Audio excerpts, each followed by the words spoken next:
লোকের বাড়িতে কাজ করে ভিক্ষা করে আমি আমার এই দুধের পোকা ছেলেটিকে আজ এত বড় করেছি। আজ চুরি করেছে আমার স্বামী, অপরাধ করেছে আমার স্বামী। এই অপরাধের শাস্তি আপনারা আমার শিশু সন্তানকে বলি দিবেন না। যদি আপনাদের বলির প্রয়োজন, যদি আপনাদের বলির দরকার হয়, তাহলে আজ আমি মা হয়ে আপনাদের কাছে মাথা বেঁধে দিলাম। তোমরা আমাকে বলি দাও, তবু আমার স্বামীকে ছেড়ে দাও, আমার সন্তানকে ছেড়ে দাও।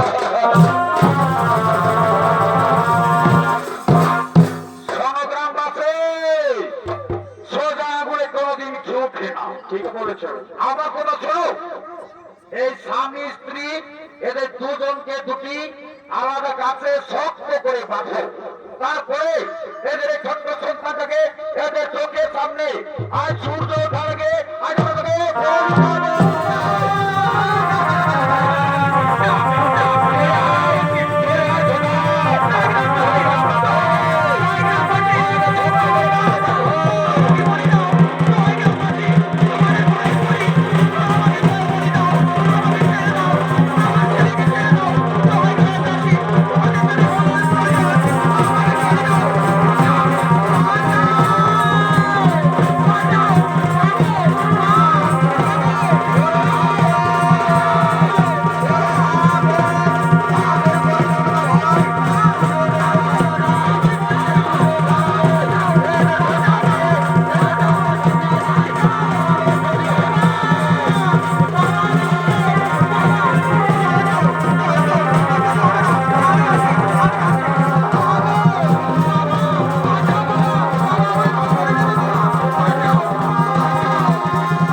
করেনি, পাপ করেছিল ওর বাবা।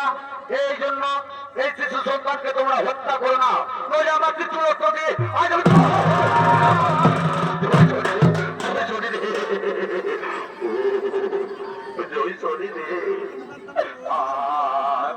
আমি ভুল করেছি শনি দে, আমি ভুল করেছি শনি দে। উনি বাবা আমার কর্কটাতে কোথায় রইল রে বাবা, যাই যাই বাবা, আমার কর্কটা নিয়ে আমি এখান থেকে পালিয়ে যাবো বাবা। জয় শনি রে, জয় শনি রে, আমার কর্কটা কোথায় রইল রে বাবা, কর্কটা দিয়ে পালিয়ে যাই। জয় শনি রে, জয় শনি রে,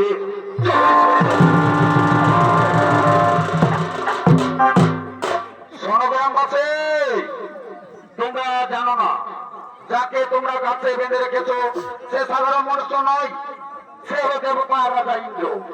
একদিন নিজ মাতা পিতার গর্ভের সন্তানকে হত্যা করার চেষ্টা করেছিল, সেই পাপ ভোগ আজ দেবরাজ ইন্দ্রকে করতে হলো। যাও যাও যাও, আজ তাদের পাপের দিন শেষ হয়েছে, তাদেরকে তাড়াতাড়ি তোমরা গাছ থেকে খুলে দাও, গাছ থেকে খুলে দাও।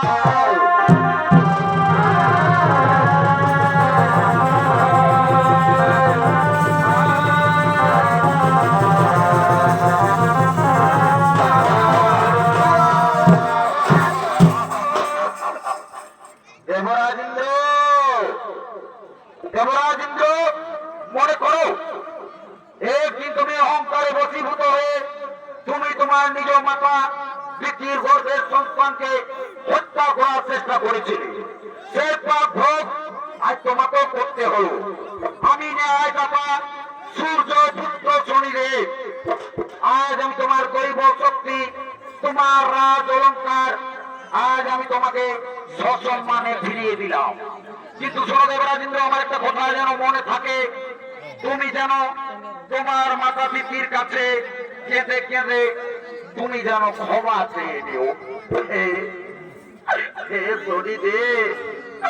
আর আমাকে দেবতার রাজা ইন্দ্র বলে লজ্জা দেবেন না।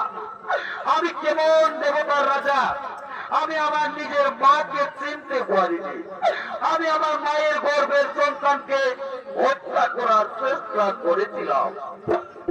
আজ আমি আমার মায়ের পায়ে ধরে কেঁদে কেঁদে আজ আমি তার কাছে গিয়ে ক্ষমা চেয়ে নেব। এবার আমি আসি, এবার আমি আসি।